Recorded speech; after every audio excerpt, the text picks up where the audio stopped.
欢迎回来，新闻大白话。我们来看看现在全球面临到川普这样子的一个震撼弹哦。央视呢，就是已经有反讽他了，因为美股他自己首先已经遭到屠杀。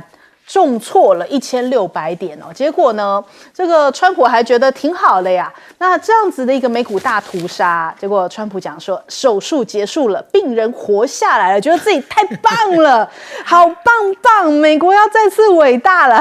殊不知大难临头了。那央视在讲说，病夫美国能不能活不知道，但是美股已经开始术后大出血了。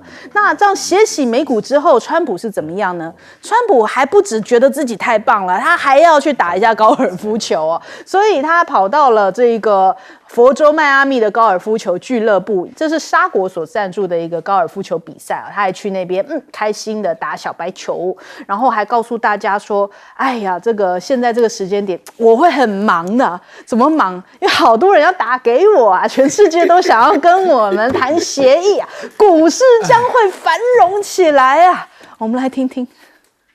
First, we'd love to get your reaction, sir, to what's going on in the financial markets today. Well, I mean, it's to be expected. This is a patient that was very sick. We really inherited a terrible economy, as you know, with a lot of problems.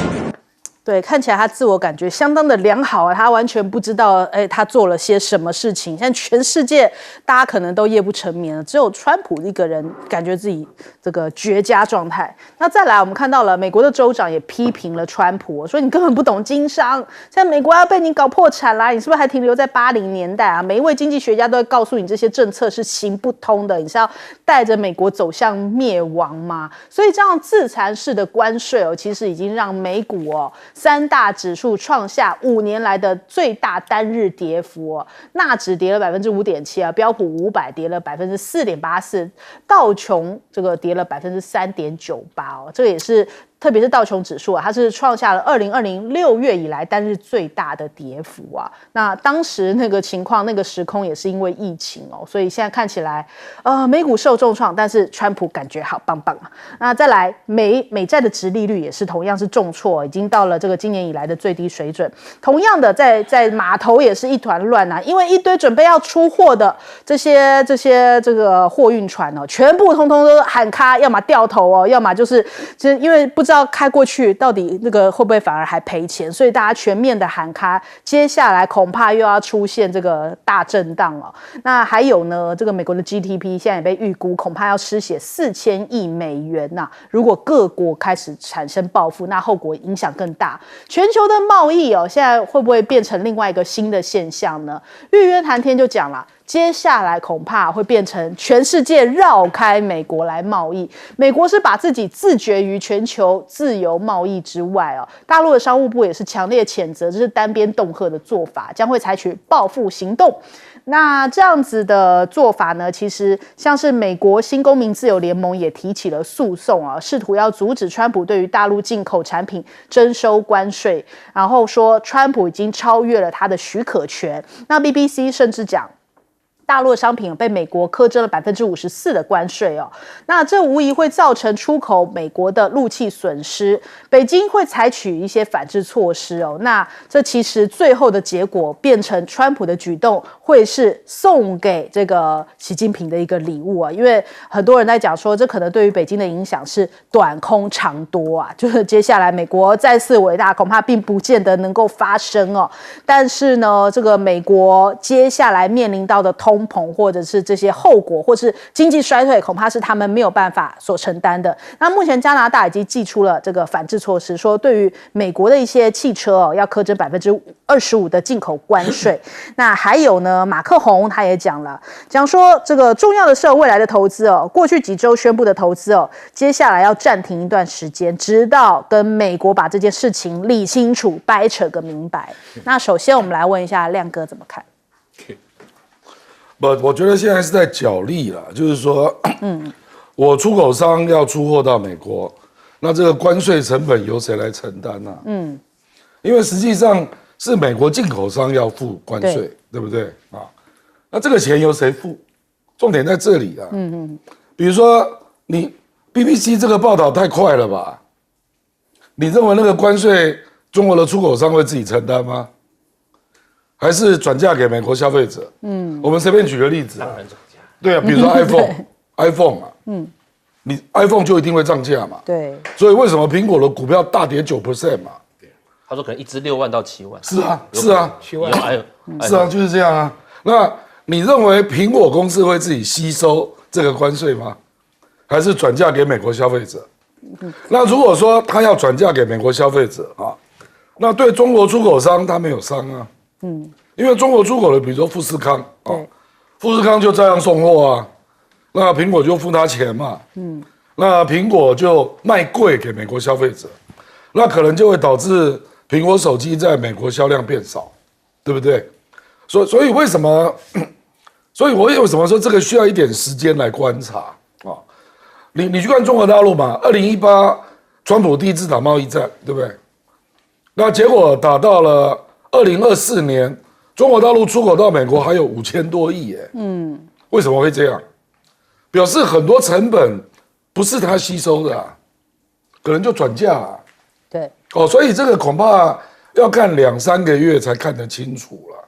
就是现在就是美国进口商这个成本要怎么摊哦，他正在跟各方在谈呢。对，那我并不认为中国大陆就一定会受重伤嘛。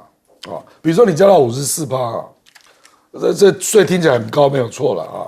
可是也有人去访问那个义乌啊，浙江义乌，他说我一个东西大概是5块美金啊，那现在要卖7块半。可是美国找不到其他货源呢。你要不要买？因为美国跟中国买的单哦，都是量很大，然后有的单价都非常低的。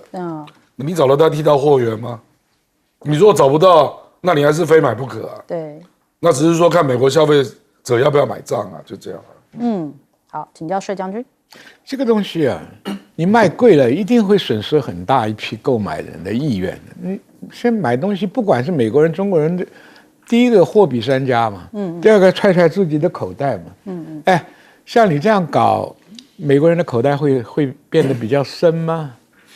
我们现在讲，人家都讲你的中产阶级都快要消失了，什么意思？中产阶级变成贫穷阶级了。对，所以这个问题啊，川普玩这个赌注太大。而且我讲的手法很粗暴，做生意也精打细算的。刚刚亮哥不讲得很清楚吗？你出产的要分担多少，buyer 要分担多少，销售商要分担多少，这个都要经过很长期的磨合。像你这就随随便便定个26%、32%、34%，而且完全颠覆掉说啊，美国是你们的好朋友。对不对？所以你在那里天天唱 American Great Again， 那中国人就应该唱 China 全拿。因为短空嘛，长多嘛，总有一天我全拿呀。制造品在我这里啊，只要突破了西方世界的抗中的那种情绪，现在不是很多你们也播了什么假抗歌跑到中国来看嘛，就是说。认知作战造成的虚假的这个形象，一旦扭转过来，中国大陆它不干涉人家国家的内政，产品又便宜，又开放一个庞大的市场，不是没有全拿的可能呢。你美国要自己作乱啊，自己作妖啊，你将来迟早尝到自己的成果。对，不好你别看他那么说嚣张，接了很多通电话，你知不知道中间有很多电话是？FK 川普，对不对？包含自己美国人都这样子啊。他现在聪明是拿马斯克当代罪羊，等到闹了不可开交的时候，你马斯克下台，现在箭靶子都戳在马斯克身上比较多，对不对？等到玩不下去了，才轮到他。不过这个情况也很快，有人说要等3年半，我跟你讲，等到。下一次的这个期中大选，你就可以看出来了。到时候你还能不能这样横行霸道？我觉得我怀疑了。好，请教吴老师。高科技产品特别像手机这东西，我觉得接下来会受到冲击非常大。因为其实以苹果跟三星来讲，他们主要的制程都是在美国之外，所以他们制程完做完之后再卖回美国。对，那你这些制程的国家高关税，你的成品一定销量会增长。比方说，我们知道这个苹果的手机主要是在中国大陆跟印度制成，中国大陆被科46%，啊，34%，中国大陆34%，印度26%，它绝对是价格会升高。不过你34要再加前面的20，对，是54，对。那三星主要是在我们讲的印度跟越南，越南被苛征46，啊，印度是26。那这两个手机你做完之后卖到美国去，它绝对价格会跑高的。对。那刚才亮哥也讲了，它这个东西我觉得接下来的这个 iPhone 手机哈，因为本来已经够贵了，它可能一直有人预估啦，可能要到6万到7万块，那你销量一定会减少。你销量减少，那有可能它会多卖其他产地。那我就不知道苹果接下来的设定价格的方式会怎么样，因为你全球当然 iPhone 手机的价格不太一样，那变成美国独贵啊。你自己的产品的东西在美国卖这么贵，美国人会怎么想？这是我的产品为什么变这么贵啊？这是个很大的问题。美国人跑到国外买，他们会到全世界收购移民潮，苹果手机回美国也有可能。我们讲这种所谓平行输入代购也有可能。那会相对影响到股价上面，所以我们会看到美国昨天开始那个苹果掉9.2%，然后 NVIDIA 7%，这是非常大的，所以大家预估啦，接下来因为我刚才前一个 part 讲了，台湾会受到 GDP 的影响，美国的 GDP 影响大概会下降到 1.7%， 所以比 2% 都还低啦，所以说不保2，美国 GDP 成长会到 1.7%，2% 不到。那它的失业率可能会来到 4.5% 到 4.7%， 简单讲，失业率会再上升。那我不知道川普的所有的经贸官僚跟他所有的智囊团，还有他们的经济学家有没有预料到这个所谓关税影响到后续的一些我们讲的反扑啦。因为川普自己在记者会在讲，他不只是要 Make America Great Again， 他 Make America Wealthy Again， 他说我们要让美国再富有啊，他把他的帽子往下丢啊，对，那红色帽子往下丢啊，我们要再富有。问题是，这真的会富有吗？我觉得非常吊诡。为什么？我们可以分析一个，就是其实全球在 WTO 的一个精神鼓励之下，我们讲降低关税壁垒、降低贸易壁垒，这是我们讲区域一体化的一个非常重要的精神。所以为什么会有 RCEP、CPTPP， 对不对？是。好，那后来美国说我不要 TPP， 我也不要 CPTPP， 但是在拜登时期他说我要什么？我要 IPEF， 对，理念相近的人，我要尽量来做一个贸易降低贸易壁垒降低这个关税。那结果川普反其道而行，所以我觉得接下来 IPEF 那些成员国，我觉得他们不会再这样跟美国搞，他们讲说我们要抱团取暖，所以未来的所有经贸的一体化会什么？譬如说+++-1 ASEAN -1 是谁？美国。美国，因为它的关税那么高，你怎么跟它做一体化，对不对？所以接下来所有的 IPEF -1、CPTPP 它本来就不在里面了，对不对？那所有的我们讲会签贸易协定自由贸易协定的国家，他们不管是地理相近性，或者是我们讲的贸易互补性，美国都不在这里面，因为它光关税，它就把你打趴了，就不玩了。所以美国慢慢会在所谓的这个区域一体化里面，会慢慢被淡出它被孤立掉。好，我们先休息一下，广州忙回来。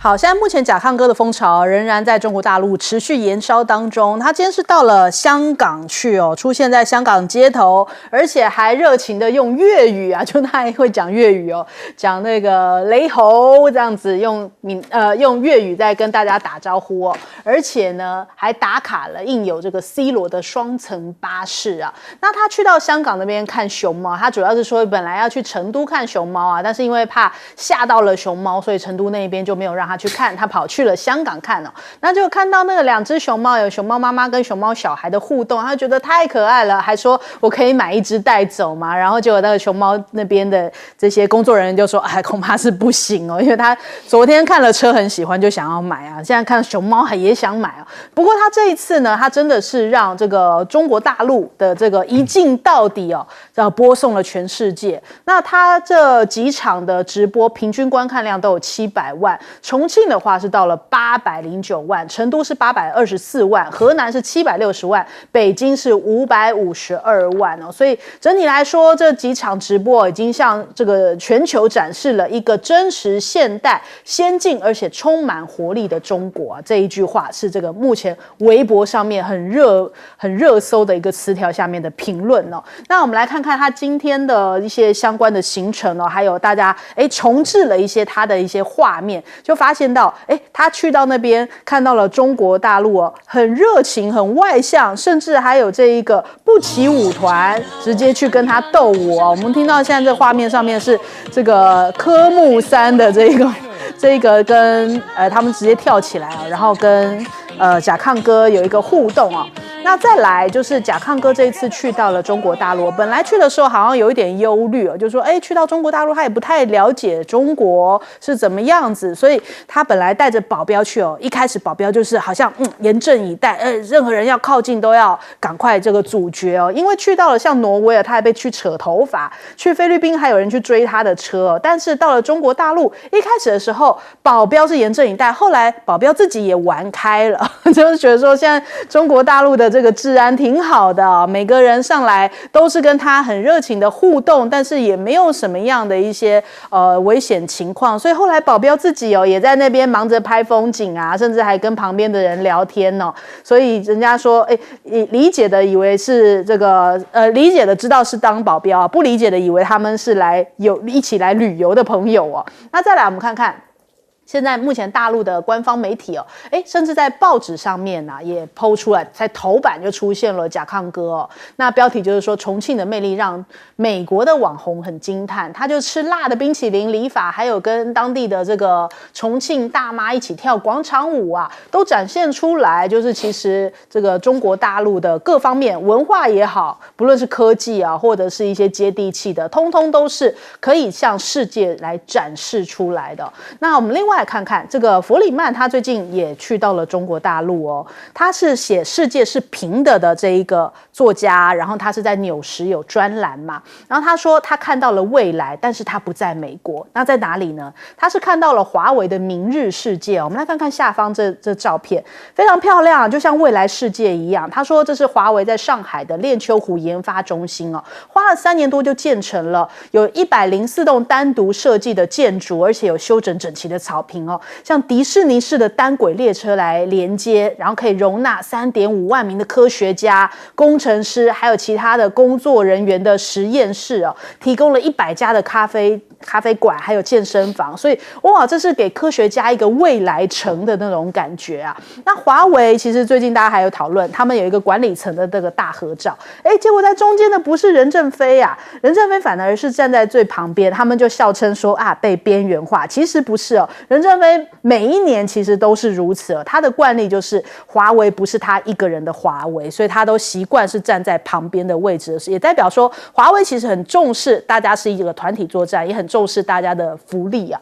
那再来，我们刚刚提到了说这个科技业啊，这个美国的7巨头面对到了关税哦，苹果暴跌了9.25%，市值蒸发了2500亿，变成了最大的受害者。也就是说，接下来 iPhone、iPad 跟 Mac 的主力产品全部都难以幸免。那有一些分析师就在讲啊，苹果1年的成本将会增加超过330亿美元，也就是说呢，几乎要把它的净利全部都吃光光哦。那接下来反应如果转嫁到消费者身上的话，像是 iPhone 16 Pro Max 的话，恐怕要涨到7.6万哦，原本是大概5.3万，一次涨2万多，大家能够承受吗？所以有专家讲川普要亲手毁了苹果，不知道贾伯斯会作何感想？我们先来问一下亮哥。甲亢真的很特殊啦，因为他粉丝有3700万。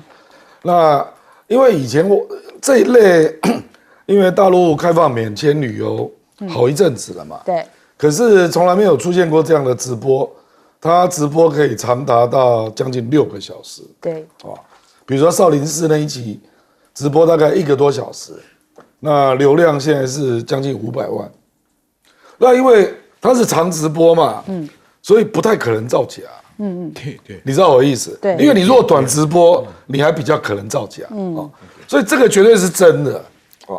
所以我觉得他就是让大家看到真正的就是中国民众，然后中国的民众在干什么那个景象，通通都是真的嘛。所以基本上就是把 CNN 给打扁了。就是大概从来没有一个人的影响力可以大到这样嘛。就是因为坦白讲，做那个 Vlog 很少长直播搞到这样的。对。因为翟轩也是做 Vlog 可是你不可能这样拍啊！这个很累，很累。人家是团队的。对了，他是2个保镖了，然后而且最重要是他从头到尾都用4K 拍的。对。所以非常的清楚。很少人就是做影片是用直播方式，他是算第一个用直播这种长时间全程的一镜到底的这样子的方式。一般直播没有那么高档啊，对，没有那么高档。他这个几乎就是在拍影片，可是反正他本来在美国就有很多这种经验，那也在全世界旅游嘛，对，所以我觉得这个真的是帮中国大陆做了极大的宣传，就是突破了很多原来西方媒体想要主角你看不到的东西啦，而且他是不是都只去亮点他很多地方他都去，就不是都只去那个很有钱的地方，他很多地方他都去了因为我其实我每天都看所以我在观察他的直播，不过那个后空翻那个我就没办法了那美国我觉得这次的关税战真的是惩罚了所有已经在国外布局生产基地的所有公司，他等于是要逼你回来。可是你去想比如说我是苹果公司美国现在人均已经7万美金了好，我现在假设我在中国生产，那关税是54%，我回美国生产，我成本可能增加200%所以你认为他会回去吗？不会啊。那印度的税率又更低一点，对不对？所以我的意思是，川普这个逻辑是不成立的而且中国大陆人均还有15000比如说墨西哥墨西哥也一样比如说前5名的汽车厂有3家是美国公司他会回美国吗？我不认为他会回去，因为比如说通用公司排第1嘛 ，GM 它在墨西哥省的成本绝对超过关税，所以我有什么诱因回去？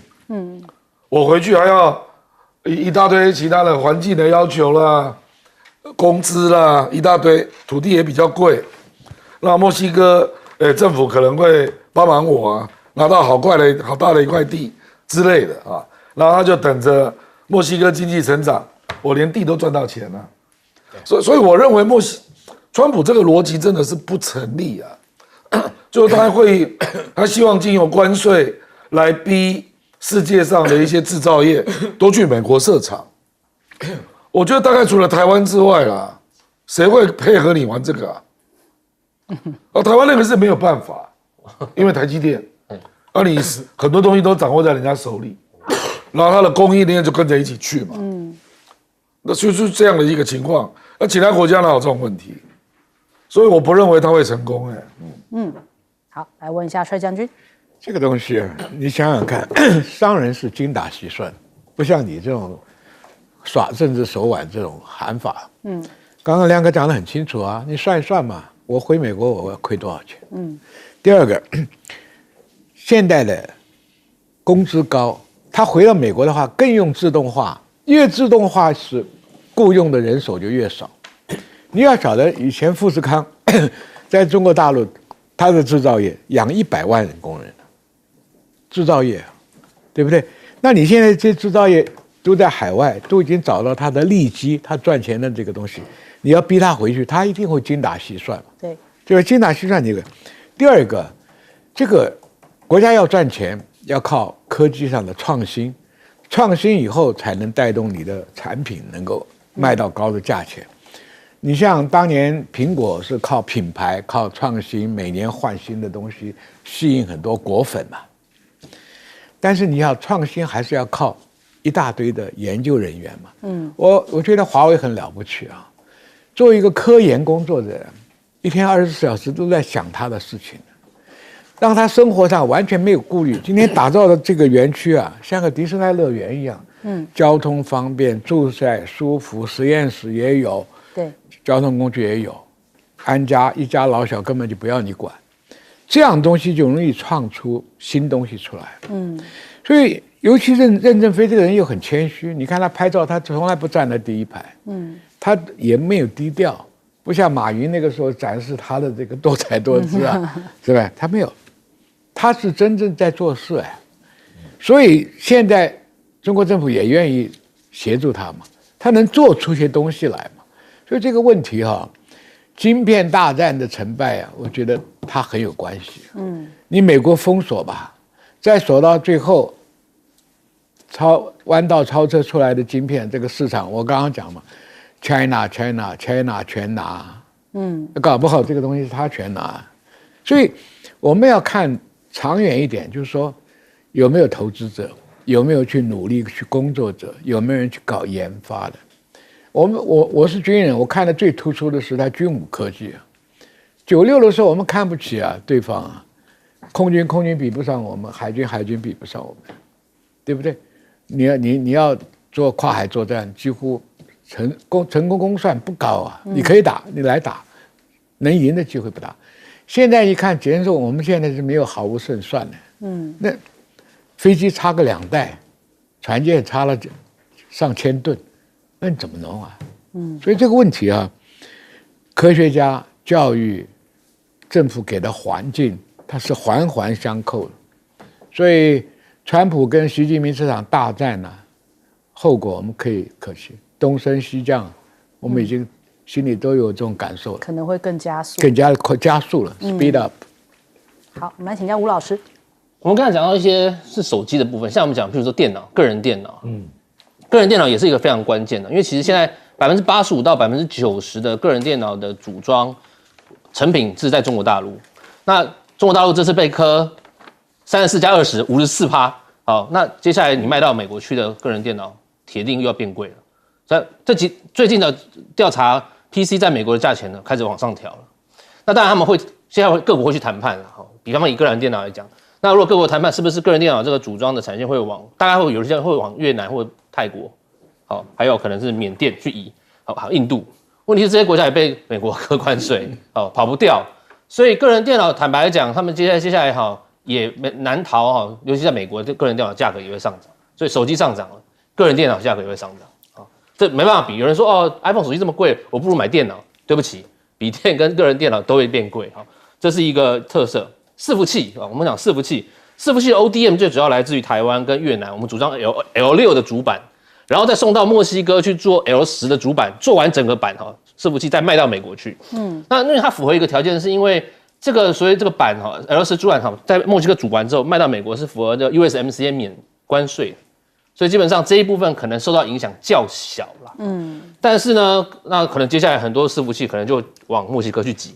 因为要避免这个高关税嘛，所以伺服器的部分是这样子。但是刚才我们在讲了，基本上大部分其他产业你说真的要立刻移回美国，第一个会有一些麻烦，跟我讲时间性，因为基本上你要把产线移不是那么快，你又不是在玩电脑游戏，或是拔掉立刻可以撞到美国。对，比方说汽车零组件来讲好了，一个汽车零组件你要转产线，至少要半年到1年的时间，你要把原来厂撤掉，在新的地方再盖厂。盖厂你要不要土地，要不要水电煤，对不对？要人工啊，你要找啊，所以大概1年的时间，你才有可能完成这个所谓的拆撤搬迁。当年美中第一次贸易战的时候，大家也讲要跟中国脱钩断链，所以中国的台商台企赶快供应链要撤掉。问题是有许多汽车这个零组件的 OEM， 他们撤不了啊，对吧？福特6合他们在里面的那个零组件，他们就撤不了嘛，对不对？所以这点是我们要去看的是接下来各个产业他们怎么样去应变，这是非常难的。特别是如果你说好产线移回美国，你遇到一个最大的问题，不是土地而已，也不是水电煤，还有个工会。对，好，你各个产业到了美国，你要开始盖生产线，你就面对工会的问题，还有环保，工会跟环保就是法令跟人工这2个问题，会让你的成本再往上添加。特别是我们知道之前为什么我讲说，我们其实都去美国产哈，就美国做，可你忘掉了，美国工会它有许多条条框框法令的问题，而且要照顾劳工。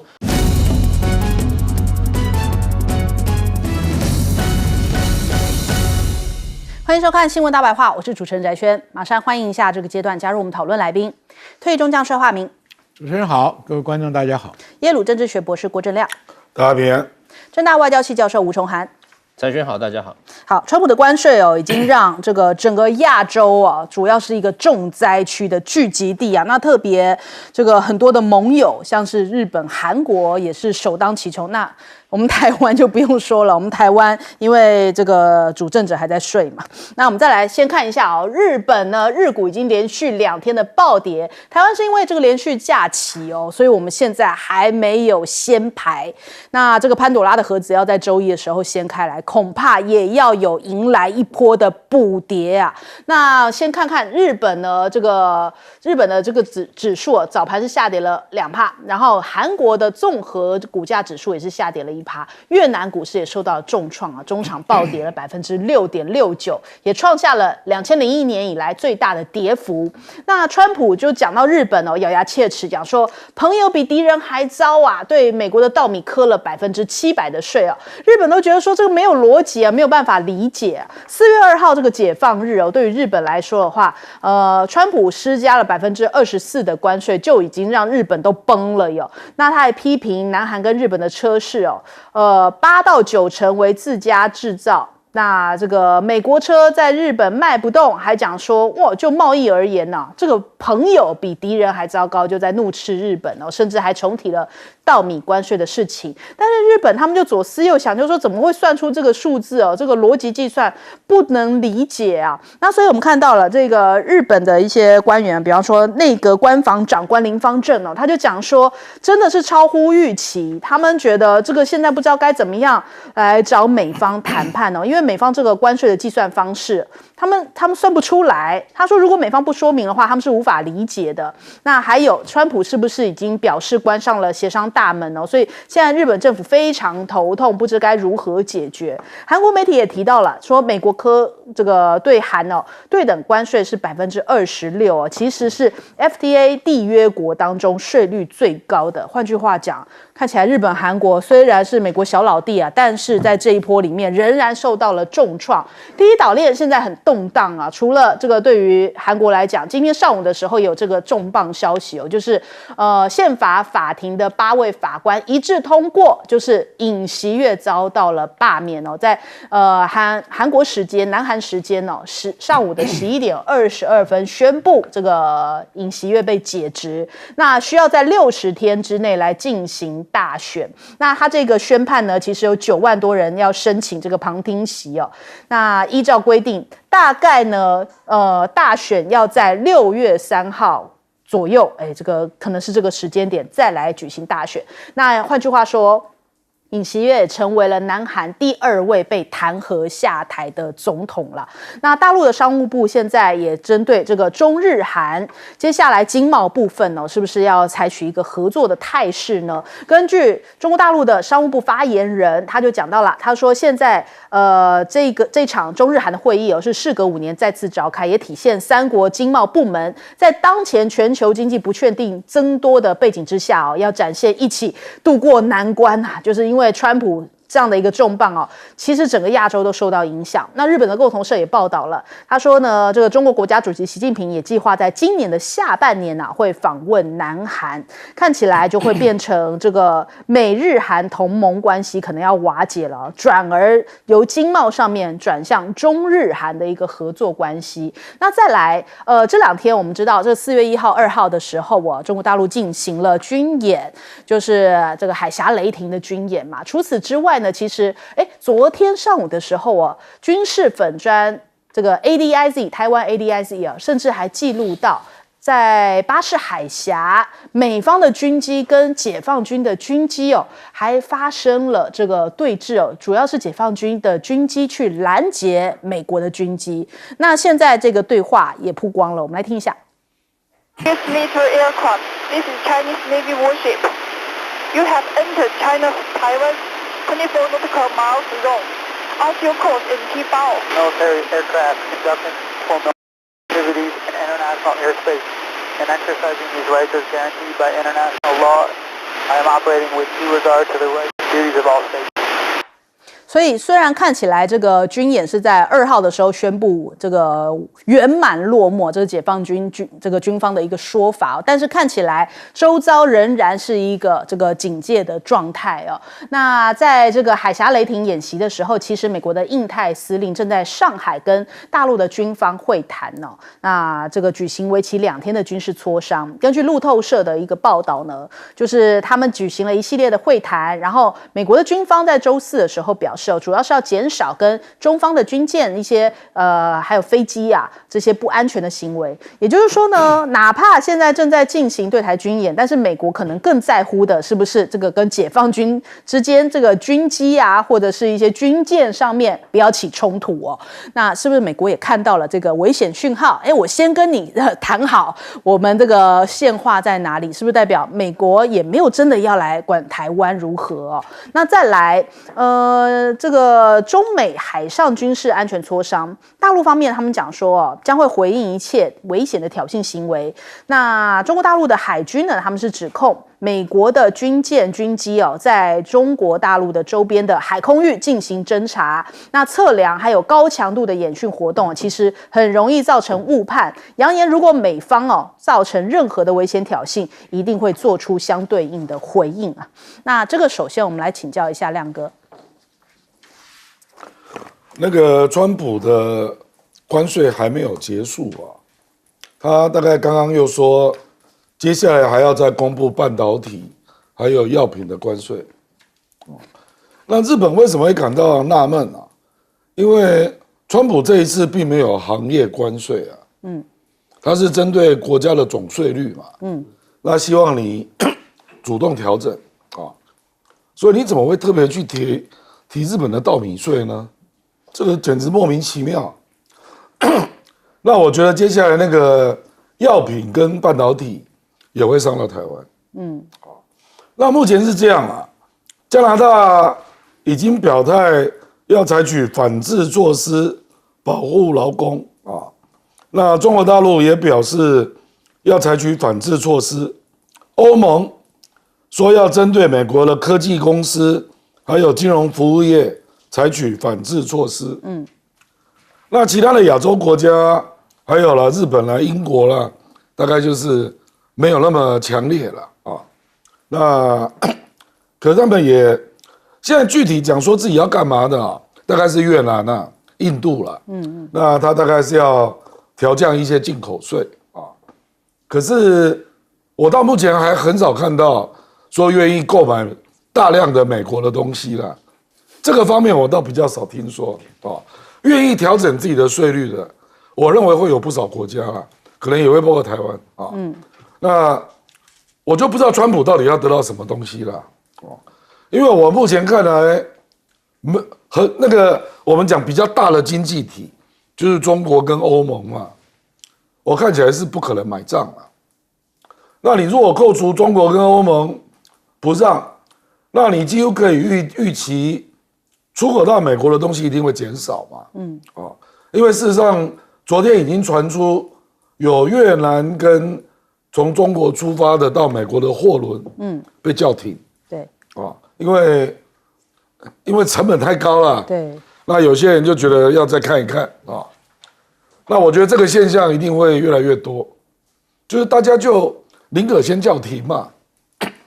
所以美国内部的供货量一定会逐渐减少。那这个就是我们讲的最可能发生的全球贸易的降低了。那如果这样就不得了了，因为事实上1929年那次的关税的增幅是本来是38%，然后美国给人家拉到60%嘛，他拉高了22%啊。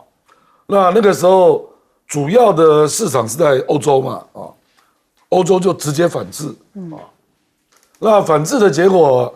这个贸易大战到了1931年，就2年之后，全世界的贸易减少了28%，那你就知道经济大萧条就开始了，就一大堆中小企业就倒掉啊，劳工失业啦，然后股票就暴跌嘛。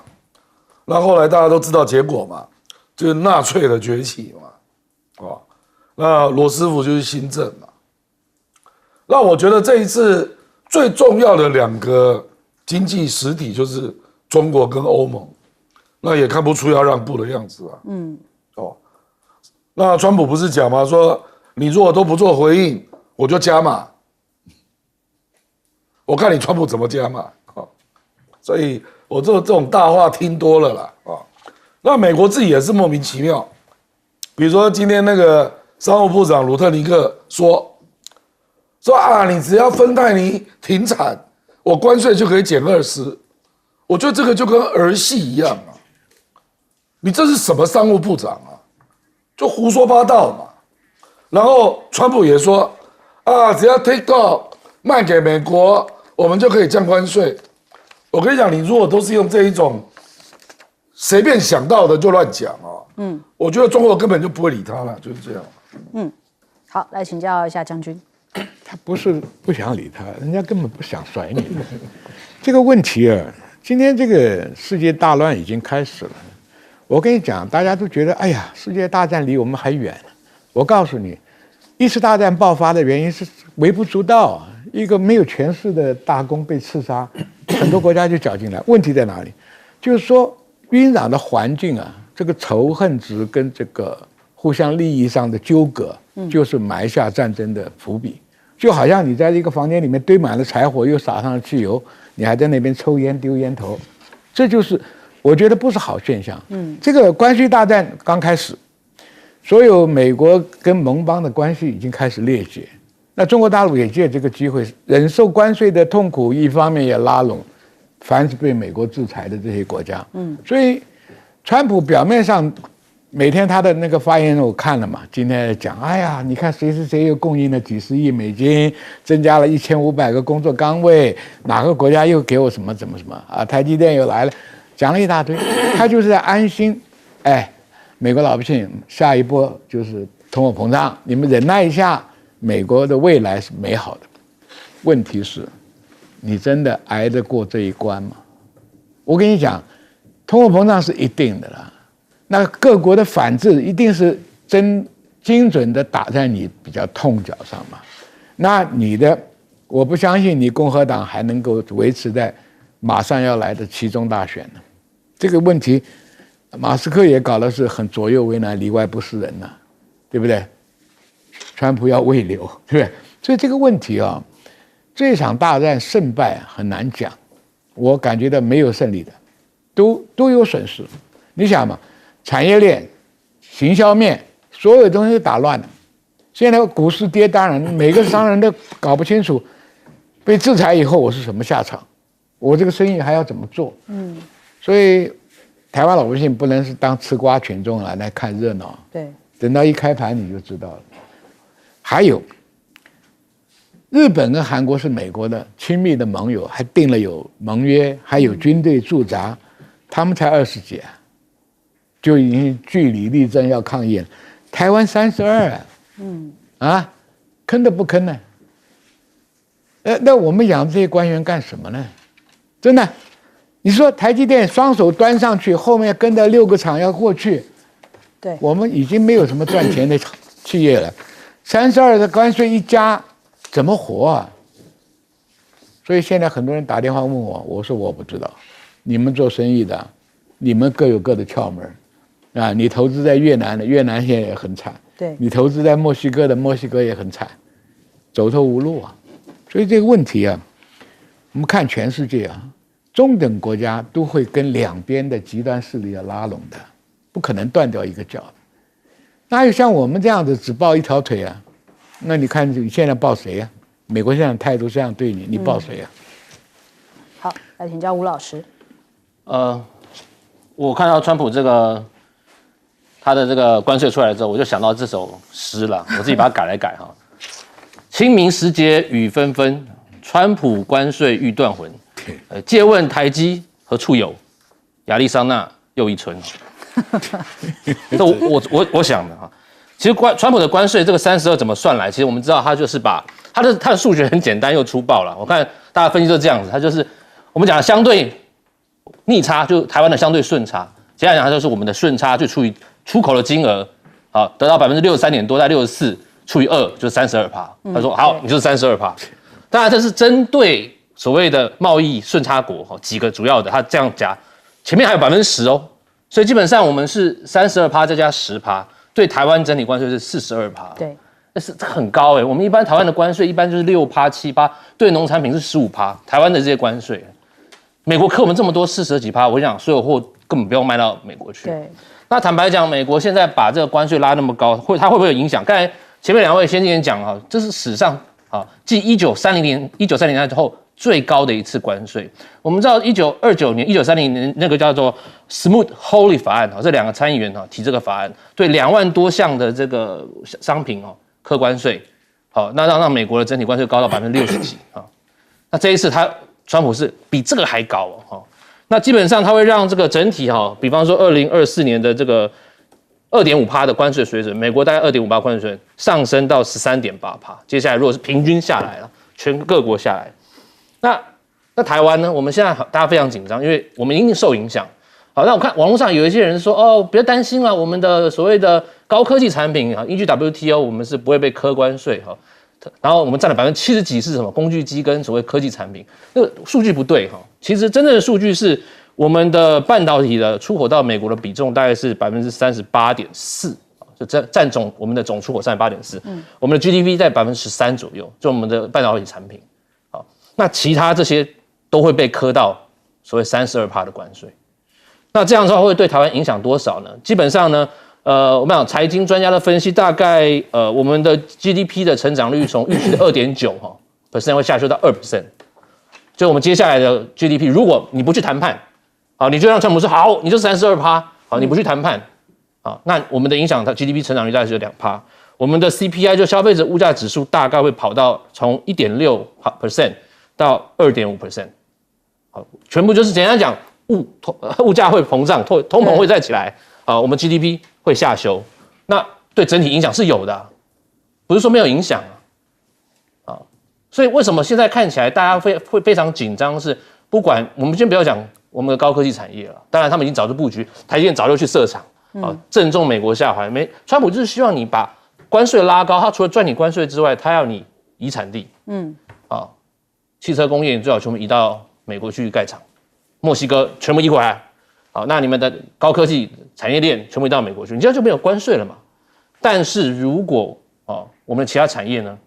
我们本来在越南、在印尼、在墨西哥，我们设了很多传统工业的厂，全部还照样被课关税。就算你说我们要跟中国脱钩断链，把许多产地都洗到第三地，你照样被川普课关税啊。新南向那些全完了，全受影响。所以现在看起来是我们各方面你就算要跟中国脱钩断链，你还是会被川普的这个关税影响。